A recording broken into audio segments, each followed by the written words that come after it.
வச்சுக்கோங்க. 5 6 ஒரு துளி எண்ணெய் கொட்டியாச்சு.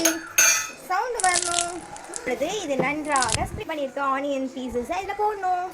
போட்டாச்சு. எடுத்து விட்டது. இதுதான் இந்த கரண்டி. அதுக்குள்ளே நம்ம போட்டதெல்லாம் தீஞ்சு போயிடுச்சு. போய் பரவாயில்ல, நம்ம தானே சாப்பிடுவோம்.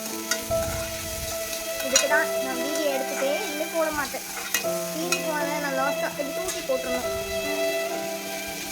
ஓகே, இதுவும் பண்ணியாச்சு.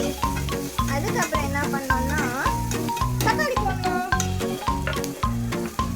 தக்காளி எடுத்து விட்டேன். ஒரு பீஸ் இதில் போட்டுடணும். போட்டு இதையும் நல்லா இப்படி பண்ணணும். அதுக்கு என்ன சொல்லணும்னா வதக்கணும். நல்லா வதக்குங்க. இப்படி நல்லா கலர் சேஞ்ச் ஆகிறதுக்கு வதக்குங்க. நம்ம இந்த டர்மரிக் பவுடர் போடணும்.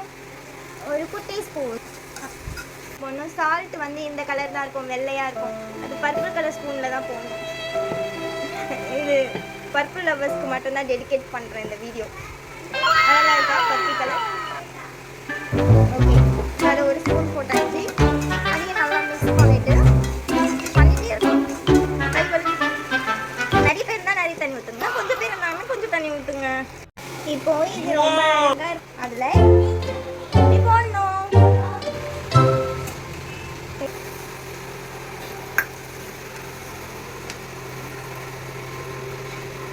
Secret of the thickness.